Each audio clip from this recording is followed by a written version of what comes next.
in a threesome and Angela White scores on me. I don't care. Please get enlightened. I got my Instagram deleted and I was like, yes. I think I'm very good at being Blake. I'm a very like prudish person. So I will say no 3 times and then I'll maybe say yes. Hi, my name is Bree Mills and I am a porn director with a purpose. Now, throughout my career, I have covered just about every niche, and I've created some award-winning films and brands along the way. But now, I'm much more interested in getting to know the real people behind my characters. And that's because I believe adult entertainers can be some of the most powerful role models when it comes to sex ed, consent, empowerment, and wellness. By asking the right questions, our community can really help people better understand themselves. So that's the mission of this podcast. Let's get up close.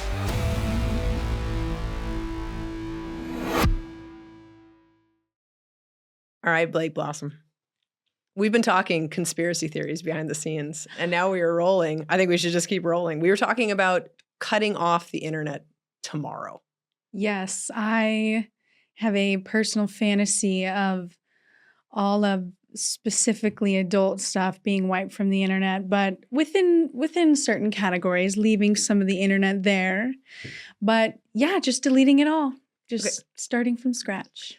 What do you think would happen? What would be the first like sign of societal collapse upon pressing the off button on the internet tomorrow? Oh my gosh. Well, I think a lot of people would start using their printers. That I think printers would immediately go up in price. Everybody would have to like start printing stuff. Because if there's no internet, you can't really do like WhatsApp. So if you're trying to like talk to people overseas, so I guess you'd have to be like careful with how you do like internet calling. But I guess if you were able to just keep communications there and just delete all this other trash. So like go back to the fine era of faxes. Right? Yes. Oh, I never got to see a fax. I was born in 2000, so I just know that like scary dial-up tone. Yes. Like, that was like, okay, I'm aging myself, but I was using that dial-up tone at the time that you were born. But my dad actually had a fax machine. ooh. And I remember when he got it, it was so cutting edge. And like to receive a fax, because when you would get a fax, it took a while for it to come out. Yeah. So it was sort of like everybody would like hunker down around the fax machine and Let's wait watch to it. see what's going to come out. It's like the seismometers or whatever. And you're like, oh my gosh. Exactly. Oh man. Well, I think that if the internet cut off tomorrow, there would be like this instant panic, and then we would probably all very quickly assimilate. Because I think, we have a tendency to do that. So I think we would realize, wait a minute, there are other people around and we can actually talk to them. I have neighbors. Yeah. Who are these people out here? It might mean both you and I will need to like reflect on what we're going to do with the rest of our careers, but yay, Well, not that it would completely be destroyed, but just deleted. So I'd like to put new stuff up there, positive stuff, and have a lot more restraints. That's actually a really, that opens up a great first topic, which is, okay, so, I want to talk about Blake Blossom. I want to talk about your career. I want to talk about, what got you to this point. But let's start by first talking about, like what in that new era, what kind of content would you want to put out? And what would be some of the restraints that you feel are pretty important to put in place? Because we're definitely at the precipice of those conversations right now. Yeah, I think that would be ultimately decided by the credit card processor because they have a lot of restraints on what they allow. But I think just me personally, if there was a way that I could censor just what I see, I would really, really, really like appreciate some type of new feature that would allow that, because there's a lot of like stuff that I don't really care about that it's fine that it exists. I just would prefer not to see it. So I wish there was a more algorithm based thing you could like install to filter that out. But no, I just would prefer to have people go back to a sense of like true authenticity and like creativity, and like stop looking at what other people are doing and just reflect on who you are and like, what do you like? Not what did some girl like tell you to buy, but like, what do you like? Mm-hmm. And like a lot of like my friends, specifically around my age range, I'm 24, we like struggle with our identity because we're like, who are we without Instagram? Who am I without my Twitter? Yeah. Who am I without all these likes? Like, who am I posting this for? I don't even know anymore. Yeah. Well, and it's funny because social media would have come in when I would have been in my like mid 20s. And it came when I was in middle school. Yeah. and I can't even remember the time before. Like I can remember it, but like when you actually think about functioning in the time before, like back where, like I remember when I was in high school in the late 90s, my mom gave me a cell phone for Christmas. And this was, this was like the Zach Morris gigantic archaic phone. Yeah. And I remember thinking, what am I going to do with this? Like, I don't have anybody to call. Like, what am I going to like call my friends' family homes from my cell phone? Like, yeah, I would just I want to beep. I want a beeper. Like, that's way cooler. That's way more practical. Oh, okay. But like, and I didn't actually get a phone until probably like it was in the MySpace era, I guess, right? And it was because I had to get one. I didn't want to get one. It didn't seem like something I needed. And now, obviously, you spend like 2 minutes off your phone, and the the addiction pulls you back, right? Yeah. So it's amazing how, even in my lifetime where I've had about half of my life before and half of my life with, digital culture being the only culture, how much of an impact it's had on me. So for someone growing up entirely in it, and then we were just talking about like young people, and I've got 2 daughters, and like just the idea of their like going through puberty and going through high school where that is not just the norm, but like a foundational part of the psyche. Woo, let me tell you, pretty scary. Yeah, especially just with a lot of like interesting rhetoric. Yeah. I find it like I love cults, and it's just very interesting how when you really get to like the psychology of a cult, you realize like how many cults really like exist within just social media. Mm-hmm. And it used to just be kind of focused on like eating disorders, like the whole like bulimia. I think it was called like anemia. There was like this weird site that was like all pro like eating disorders. And now it's like evolved to like plastic surgery discussions and like people looking at AI photos. And I'm like, that's not even a real person. Like nobody looks like that. Mm-hmm. Or people who I know in person and they alter their photos so much that I'm like, girl, stop with the Facetune. Yeah. Like, I don't even like, how are you going to be on video and then like alter your photos that much? Like, how is that not messing with your head? Because I deal with kind of like a Mr. Hyde and Dr. Jekyll with like my true self and then Blake. Yeah. So I try not to like distort my personal image of myself too much. I feel like that's very confusing. And I fear that that's like a norm now. It's like, oh, I can't show my acne. Gotta blur it. Yeah.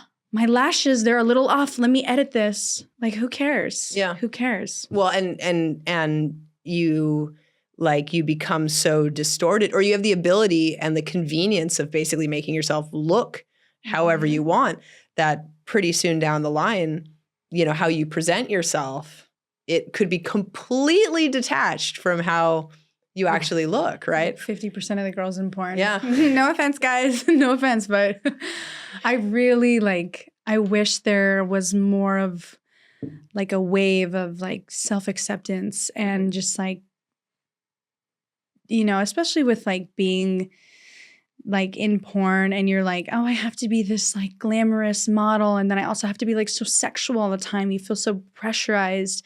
I feel like a freaking like one of those like instant pots sometimes that I'm like, careful, like let out the steam little by little, because this is really getting overwhelming and it's hard to keep up. Yeah. Because I see people like getting lipo. So now they have like abs lipoed into their body. And I'm like, what the hell? Like there's no amount of working out that I can ever do to look like you. And now the fans have us side by side.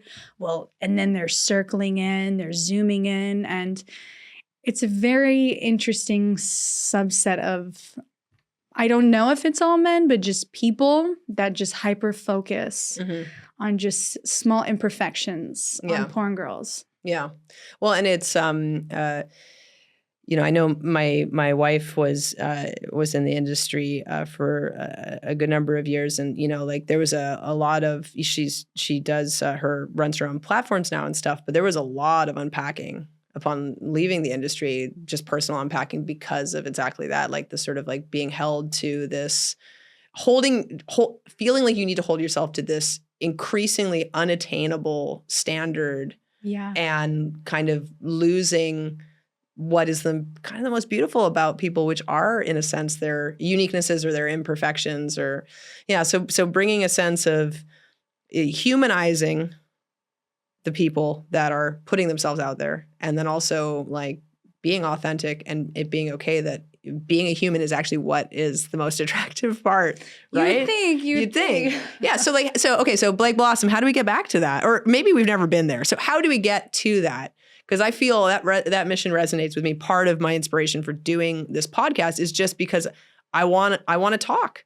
There's a lot of amazing conversations to be had, and I don't want to take the lens of, you know, the typical questions that, you know, often get asked in these. I just, you know, there's cool, interesting people in this industry. So yeah. I think the only way to do like positive change is just really reiterating and just repetition, is just always mentioning like, hey, brighter days are coming, or like whatever mantra you want to use, whatever thing that's going to pull you out of whatever that nasty bubble you're in, like just yank yourself out and just get enlightened.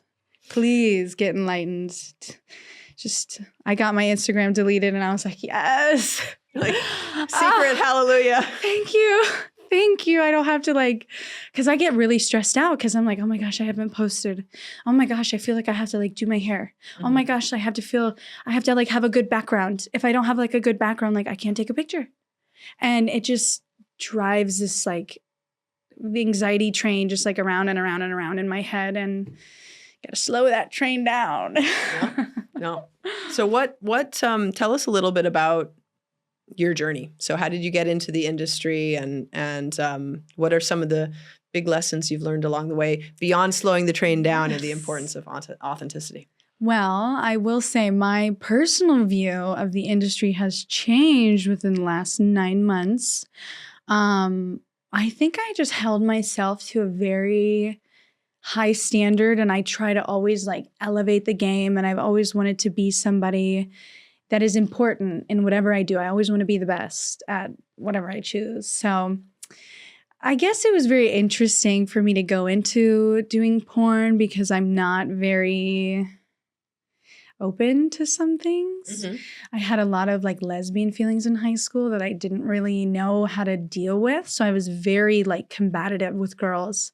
So I feel like I reject women a lot because I almost am like, I'm going to reject you before I can be rejected by you. So it's been interesting navigating porn with that background, but I think people just don't know me. I think I'm very good at being Blake, and they don't know me as who I really am. Cause like deep down, I like just ordered $1,000 worth of Legos off the Lego store, you know? Oh my gosh. I'm like watching math club videos, like joking about stuff. And then it's like, okay, I gotta like pop my tits out and like be cute and like be sellable. So I do Lego every night for an hour to relax. Really? So I just feel built Tranquil Garden. It's that I literally built Tranquil Garden like a month ago. Yeah, I lost one of the pieces to the tree, and I was like, all right, we gotta like figure this out. So I felt like Bill Nye being like engineering. Oh my. But we digress. Yeah. So it's you know, that sort of struggle of being sellable. Yeah, and that's something that since the beginning, like before I even had the name Blake, I went into it. I had met this guy who was like making like Pornhub videos or whatever. And he like kind of gave me this like feeling that I was like really good at like doing stuff on camera.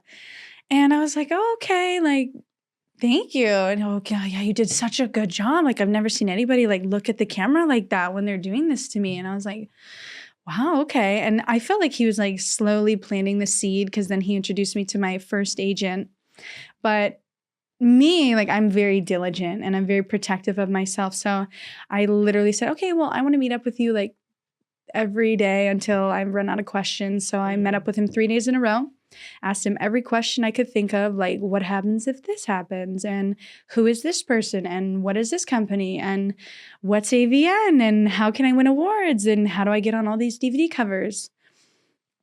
So I already had a very good sense of what porn was. I had watched like Christy Mack YouTube videos, love her getting her head tattooed. Like that video is so crazy. And I had watched other people like talk about being in the industry. So I was like ready for it. And I started with my OnlyFans. And then I guess the conversation like basically came to, so what's your name gonna be? I think you'd be really good. And I was like, I think I'd be really good too. But I have some rules. I don't want to do anything that makes me look stupid. And I'm a very like prudish person. So I will say no 3 times and then I'll maybe say yes if you like explain it to me. And, if you really, really want me to do it. But I'm not somebody that's just like, sure. You're not an instant yes. No, because I'm like, what does that mean? Yeah. Like, who's going to see it? What is that? But I think I grew up with a lot of shame too. So that kind of held me back in a sense of things that I was like open to in the beginning. But yeah, like I didn't do any girl for like 6 months because I was like, oh my God, like it's going to happen. Like I'm finally going to kiss a girl. Like, oh my God, I've been thinking about this for 6 fucking years. Like it's finally going to happen. And it was fine. Now I'm like, whatever, like, come here, girl. Like, I'll do it. Like, now I'm so comfortable with like talking about it. But it's interesting to see the evolution of yourself. Yeah. Oh, I'm 4 years deep. Yeah. So. And, you strike me as being someone who is quite introspective and Thanks, anxiety. Well, I mean, God, listen, you're preaching to the choir here, right? Like I will think about things, till the cows come home as a way of processing, right? But if you mentioned kind of those, you think that the origins of having some like constraints and shame really kind of reflected in defensiveness, right?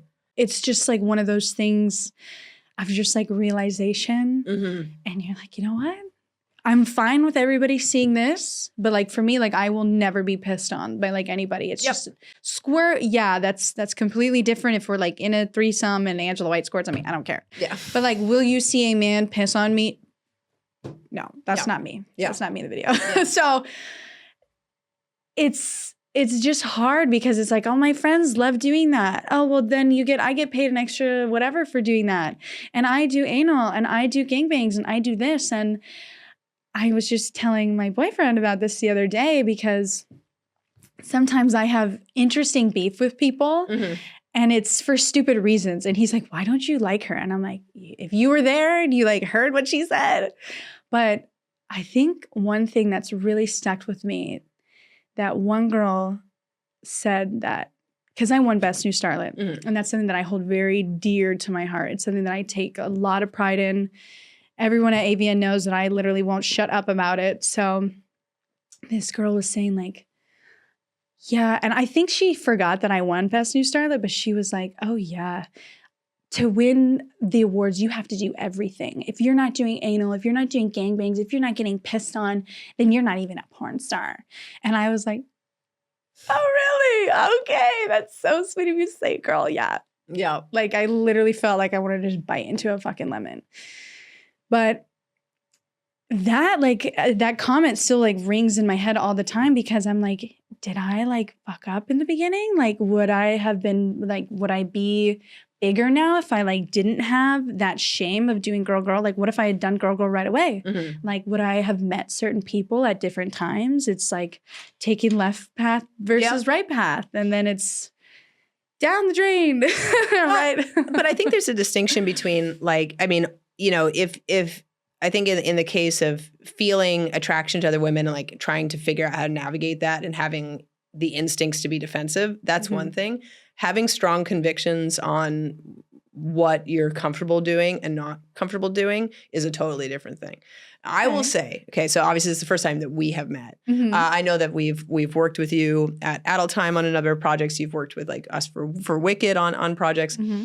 One of the things that I have always known about you and your brand, and I've always had tremendous respect for, and this is coming from a producer perspective, okay? Because as a producer, I very, very much want it to be a positive experience during that day. Yeah. And the key to a positive experience is everybody's there for the right reasons. So when somebody, we have one of our brand ambassadors, Lexi Luna, is a sort of similar, where Lexi has built a very loyal fan base. She knows what she likes to do. She knows what she doesn't want to do. And there's not, there's not a lot of coulda, shoulda, wouldas about it. It's like, this is what I like. You're never going to see me doing these things. And knowing like, okay, now I know your parameters. Now I know what to pitch to you. Now I know what to bring you on is such a relief than trying to guess. Yeah. Or even worse, people that assume, she'll be good for it or she should do it, right? Like that kind of myth, because it is a myth. You did win Best New Starlet with what you did.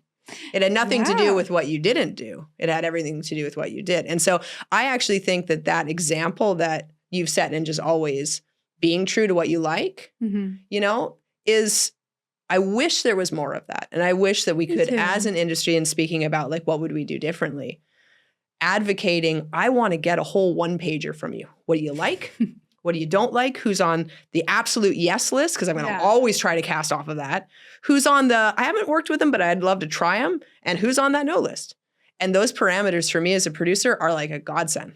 Because then it means the day is going to be that much more likely to be a positive experience for everybody. And positivity is a real key to this business. We want everybody to feel proud, Yeah, and I've heard a lot of very interesting stories lately from my friends just about just things that I'm like, how did you not know that? Like, I won't say who, obviously, but I had somebody tell me a story how they didn't even know like what a double tap is. And I was like, how do you not know what a double tap is? Like, you're in porn. Like, that is like the like universal nonverbal is like, hey, like, get off me now. Like if say you don't want to say anything because the camera's in your face or maybe you're shy, but for someone to not even know that that's an available option, it just like blows my mind because I'm such a control freak. So it's like, if I don't like that camera in the corner, turn that camera off. Like put a sticky note on that. I don't like that camera.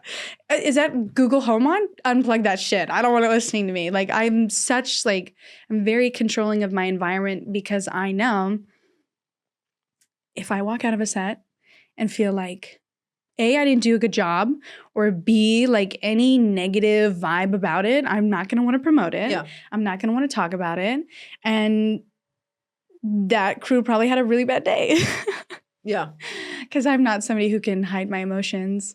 And I'll just be like, what the hell is going on here? Because there's been other times on set where I'm like, okay, let me put my producer hat on. This isn't my set, but okay, she can't do this and he can't do that and we all have to go home.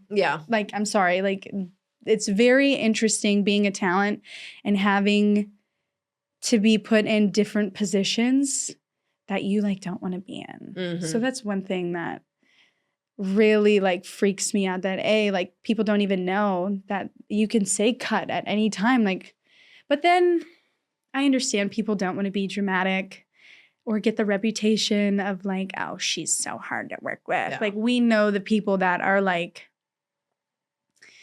probably should not be on any adult sets. And you're like, okay, well, glad we got you today, but like, you're never coming back. Well, it's so sad because it's like as much as I love like unhinged, crazy people, like that's all I remember is like the bad days. Like, I don't remember like the amazing scene that I had for whatever company.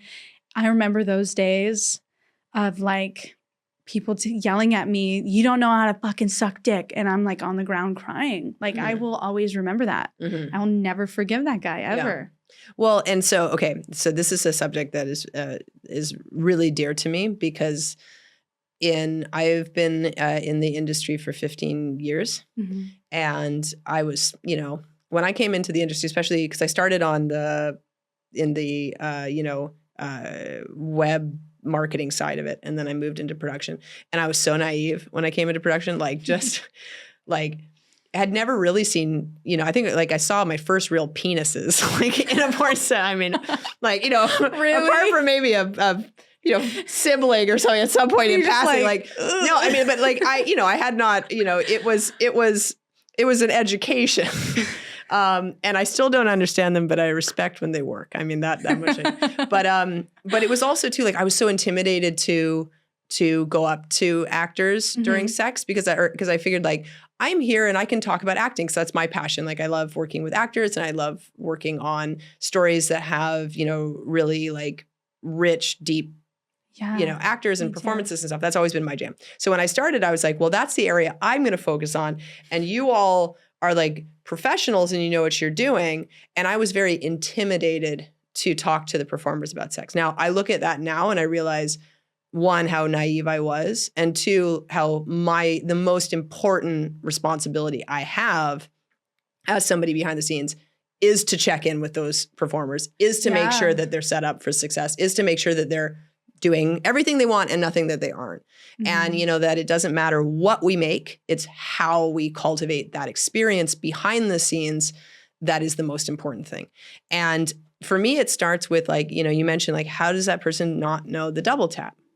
Yeah. Well, there's no handbook that one is given in this business, that says, here's how to make sure that you're going to have a good time and not a bad time. And that needs to change. It does need to change. And buy my book on Amazon. Exactly. Buy Blake's book on Amazon. No, but but it can start with us, right? Okay. So like we all have platforms, big thing with Adult Time is we launched a performer center this year, which is just all about one, being transparent. Like this is like what you should expect to work from us. Here's what material, like, like when I pitched you this, here's what to expect from it. Here's very some examples, it should be looked at as a business to business relationship. It's not I'm hiring you for this, therefore you're under my thumb and do whatever I say. Like no yelling at anybody in the face, right? Yeah. But the more people that act like that, and especially now because of OnlyFans and because of, a lot of positive changes, right? People are coming into the industry on much more even playing field. Not all the time, but increasingly. Yeah, so there's more accountability now too. There is more accountability, yeah. So like the more that we can just like promote best practices, right? And like in all of our sets, promote like good behaviors, the more it becomes really obvious when they're bad. So I that really resonates to me on like, how can we work so that the next generation of people that come in that are both producing content and acting in it don't have as many of those bad experiences that we may have seen. I know. And that's why I really want to make like a YouTube channel and like talk more about that stuff. But at the same time, it's like it's not really for everybody. It's like for this select group of people. But it's like, okay, like I'll talk about like my day-to-day. But in that sense, it's still like so performative for me that it's like you're not going to get like any ounce of like authenticity in like any of the stuff that I produce. Like I'm completely Blake. Like that's not me. Like me inside, I have completely like different like hopes and dreams and goals. And as Blake, like I've already met like a lot of my goals. So I'm like, okay, like how much time is left in this little sand thing or whatever those things are called. But you mentioned that you do a fair amount of producing. For my own stuff, I did. I've just been in like a lot of writing stages. I just want to do expensive stuff. So I know. I mean, listen, I feel you on that. I always say that we shoot our bread and butter scenes so that we can shoot our really like creative artsy projects, experimental projects. Which is literally all of COVID. Like all these people were like, okay, now it's my time to like do my passion. Yeah.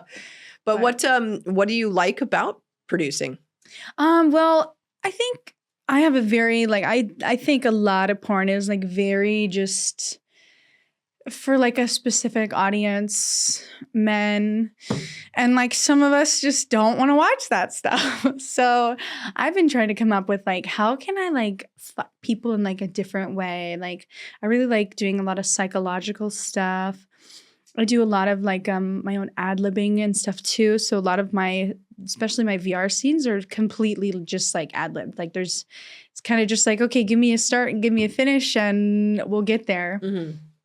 So I've gotten really deep into like the character development. So I have a lot of different characters I'd like to do. I have a completely like different other porn persona that I would like to do. It's just like how receptive is that audience? Mm-hmm. Mm-hmm. But as far as my own stuff, I like really scary stuff. So it's like, oh, okay, let me read the guidelines of what's allowed on here. Right. Yeah. Okay, we'll shoot blood and non-blood, you know, that type of stuff. But I just did a feature. I don't know if I'm allowed to say for who, but for Wicked. It's okay. It's part of our family. So okay. Yeah. But yeah, I was going to ask you about it. Okay, anyway. no, but it's a very dark role, but I feel very comfortable in it. And actually, oh my God, like Seth freaked out this one day because there's one part in the script where I'm supposed to like masturbate in front of a mirror. And like I forgot to do that. So the whole time I'm just like talking to like the male co-star and I'm just like super in my character, completely forgot to like masturbate, but they just like let us go for like 7 minutes. And then when I've like finally crawled onto him and it was like the transition for like sex, the whole room was like, and like erupted into cheers and screams because we just like went 7 minutes like straight through of like completely off script, off book. So I'm really excited to see that part.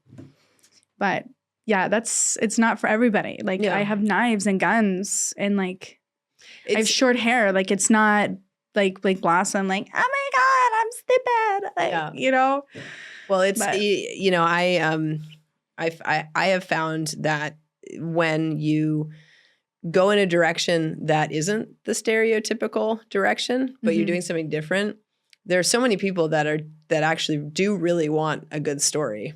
And so seeing, I remember in the early days of some of our studio work, when people would finish those, like, because I always do improv scripts. I personally don't write scripts, but I work with my actors to improv.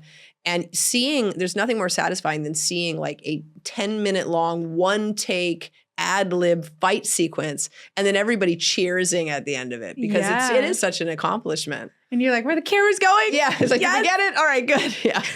Yeah, but Seth was telling me about that project and about how impressed he was, like just how you killed it. Yeah, I think I don't know, like me and Seth are really good friends, so he lets me push his buttons. So there's times when I like don't really want to listen to what Seth wants to do, and I'm like, no, I want to do what I want to do, and he's like, yeah, okay, try it, and it's fun. We get to do lots of takes, but. Yeah, no, I'm really excited for that one to come out. I'm very excited. I was like, should I shave my head? And he's like, no, you don't have to go that far. It's okay. I'll wear a bald cap. There you go. So speaking, you mentioned, you know, like you've achieved a lot already that you had in your bucket list as Blake Blossom. Would like a best actress be on that bucket list? Yeah, you know, we'll see who else is going to be in that category, because I have my own digital playground feature that came out after the cutoff. That was Juicy Silver. So I'm the lead in that. And then I have my Wicked one that's coming out. And some other stuff. So you might be competing against yourself. You never know. That's okay though. That's a great competition. But you know what? They put 15 people in the category, so there's no percentages that's released. So it's just kind of like, okay, one person gets first and everybody else gets second place. Yeah, is how I view that. Like nobody really like loses because we're all nominated. But yeah, that one would be good. Nice. Yeah. But I know certain people are very, very, very, very, very angry when they don't get stuff. What would you say to them? Being somebody who, you know, like maybe take a look inward and think of things retrospectively. You cannot read the label when you're inside of the jar. So climb out of your little jar and read your label. Maybe you need to switch up your look. Maybe you need to go into a new category.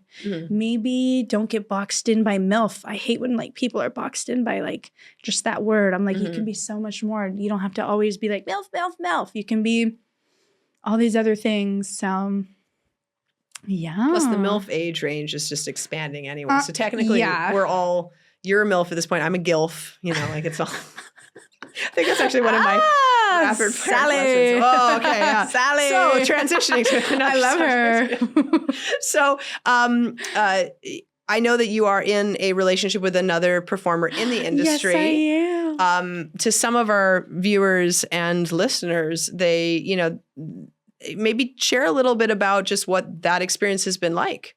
Oh my gosh. Well, we are so cheesy. We're literally so cheesy, but we are very, very interesting people. We're very horny, but we're very like monogamous. Like we're so in love with each other, but like I don't necessarily know how I feel about something still. I'm like very jealous and very like worried about the wrong things sometimes, or he's like, yeah, come on. And I'm like, just go crazy. But goes back to the shame of like, I'm very like hesitant on doing new things. But no, it was so amazing. We met at, well, I guess we kind of met, but I always tell this story and it like makes me like get so emotional inside because it's very rare you can meet someone that like you agree with a lot of stuff on and you can joke around with. And then it's like another level that you can like also like feel comfortable with them like having sex with other people. Definitely. And like that's always been like a very gray area for me because I've been cheated on before. So it's like I don't want to feel like my man's being taken away or like somebody's trying to slide in and be weird. And then it's like I don't react well when someone's being weird. So like fear the wrath, girl. I'm sorry. But no, I had a bunch of people in my line at AVN and I was taking a break and I went over to the Hussy Models booth and my brother was sitting next to me and I had like another fan standing here and just out of nowhere, I just turn and like, I just lock eyes with Dan and he's 6'5". So he's like towering over everybody. And I just like lock eyes with him and I'm still talking to this person here. And I'm like, oh, in my head, I'm like, oh yeah, I know that guy. Like Dan Damage with the wine bottle. Yeah, that guy. Oh yeah, okay. And like, I didn't really think anything of it. And I was like, oh, I hope that guy like comes up to me and like introduces himself because I get like such a fucking ego kick when the people are like, "You're Blake Blossom," and I'm like, "Yes, I am! Oh my god!" I love that, especially guys, because I'm like, I know that you're like watching me on your phone. You got me saved in your private tab, but we luckily got booked on a scene together for. I don't even think they're producing anymore. It's for Side Chick. It's a phenomenal website. They have a lot of amazing scenes on there. But it's like 3 younger guys like started this site. I think they're all like 27 or something. And so I'm there and they're all like, oh my God, like this is going to be so amazing. Like, yeah. And I'm like, you know, like, ooh, there's 3 guys here and they're all like liking me. And then when Dan showed up, I was like, holy shit. Like this guy's like, like he was just like sitting on the couch, like all quiet, like on his phone. And there's me being like, yeah, hey, like all walking by, like the opposite of how you normally literally, are. yeah. Because normally I'm like, yeah, I know, like, haha, like, yeah, my boobs, like, yeah, it's so good, these pictures, like, whatever. And then I was like, oh my God, do I look okay? So I had never like really gotten like nervous around a guy like that. And I had like kind of looked at his stuff, but I get so jealous. So I'm like, I don't want to see him like fuck another girl before I have to fuck him. But our scene was like Valentine's Day themed and it was perfect. like, we were in love and it was just like so amazing. And we were watching the scene back and like, we watch it sometimes when we fuck and we're just like, oh my God. Just like the weird, like little like, oh, like, should I put my arm here? Like, oh, it's just so sweet.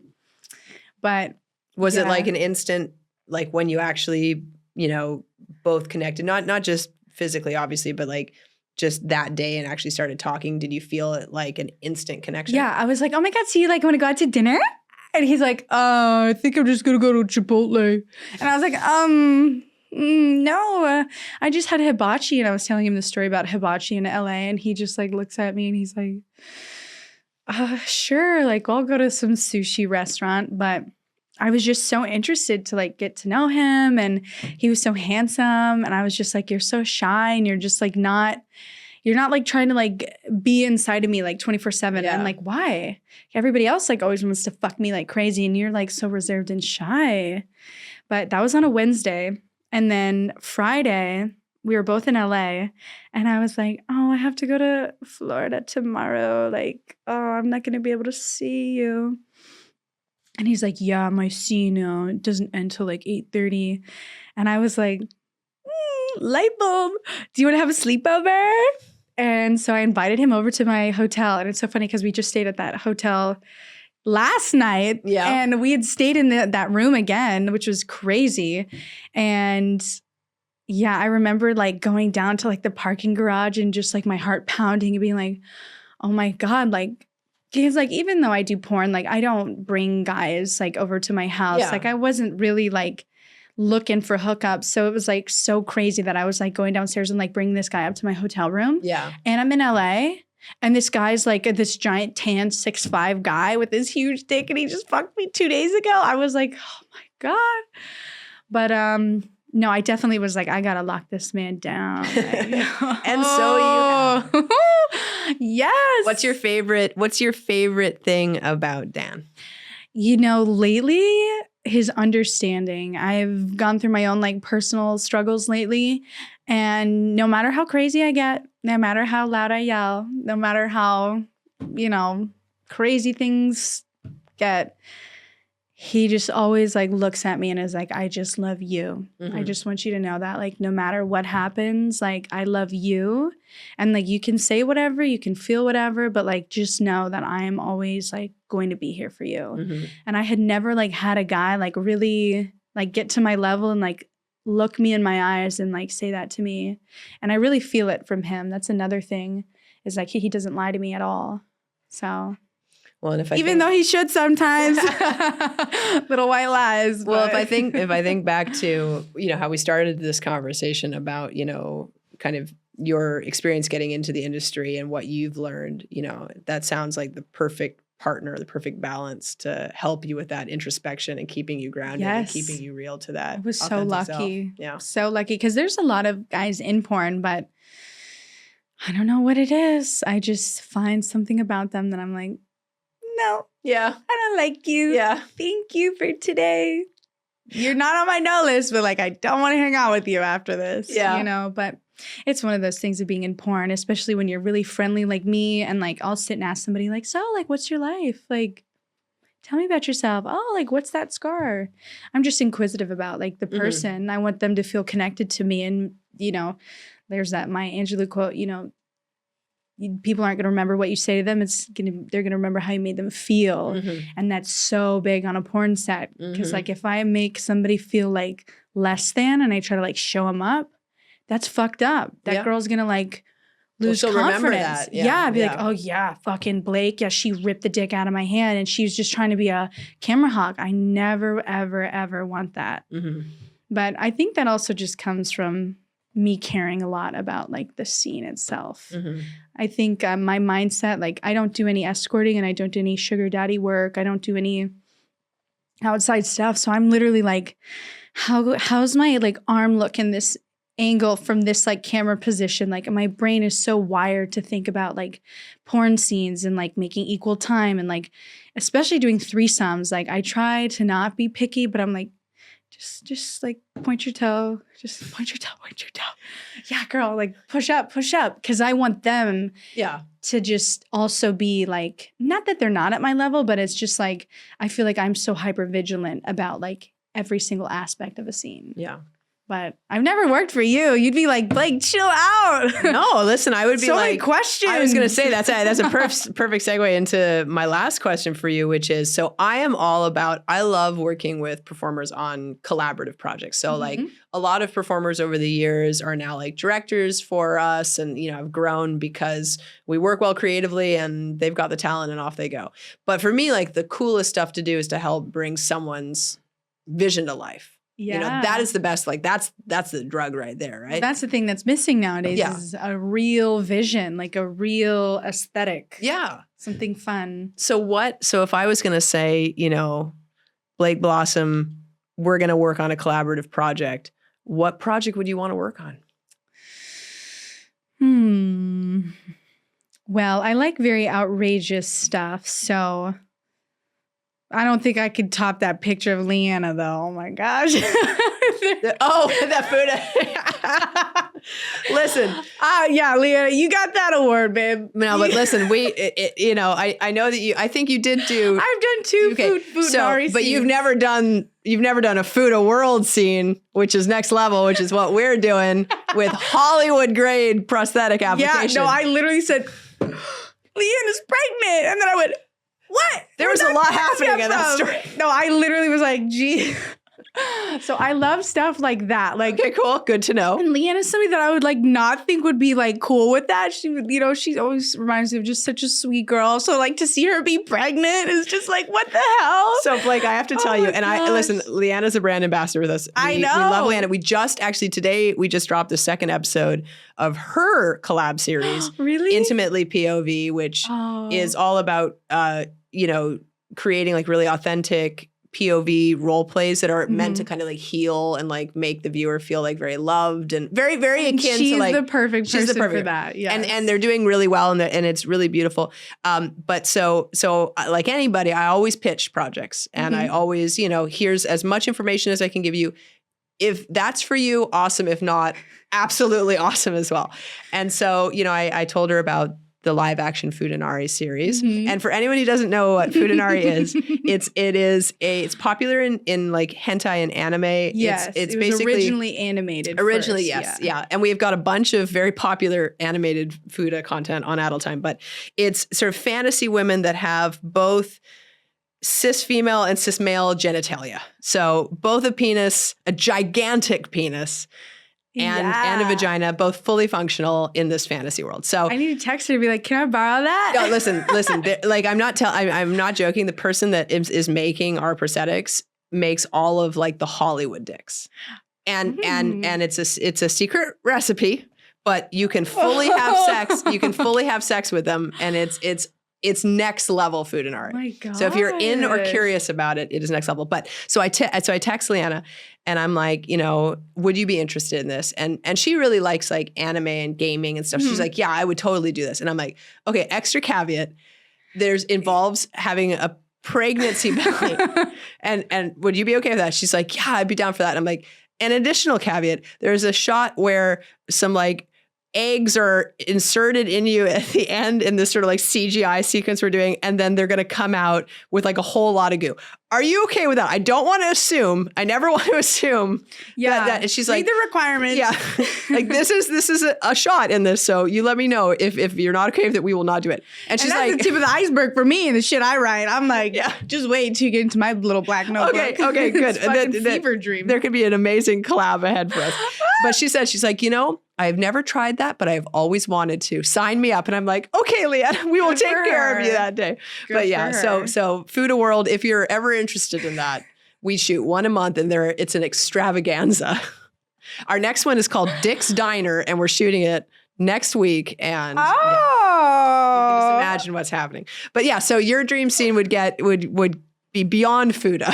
Fuda beyond. Yeah, no, like I like Brainrot, like very Brainrot, like lobotomy core, like very like, what the hell did I just watch? Yeah. Okay. I love stuff like that. Okay. Very like weird stuff. But no, I wrote this one where I actually was really sick and I had a fever dream. And it was actually really scary, but I'm like, I don't know how to make this a porno. Like, so it might just be like a YouTube skit. There you go. See me at Sundance. There you go. It'll be the video that starts it all. The next evolution. Right. Be like, porn star tries to submit movie to Sundance, gets banned forever. Oy, Too I know. Extreme. Yep. Oh God. But A24, hit me up. Exactly. There you go. Please hit me up too. I'm a big fan. Right. All right. So Blake Blossom, I am definitely going to send you our Fuda World posters after this because I think that we could create some magic. I need there. about a 12 by 10 Leanna. Yeah, there you go. There you go. All right. Shout out, Leanna. It was awesome to finally get a chance to talk to you in person. Yeah. My gosh. They're bringing out the cane, guys. They're pulling me off. God damn it. All right. Thank you so much, Blake. Thank you. All right. I just got through speaking with Blake Blossom.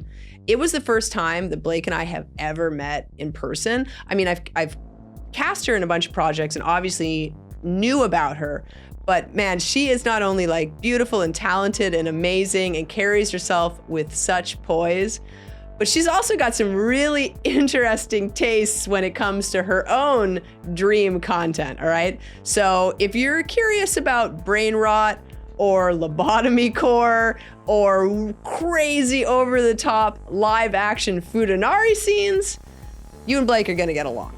This was a great episode. It was a pleasure to get to know Blake, finally break the ice. If you enjoyed this as much as I did, let us know. Please leave a comment, like, subscribe to our channel, leave a rating. That helps boost our exposure and allow us to keep having these conversations. So I want to thank you, and we will see you at the next one.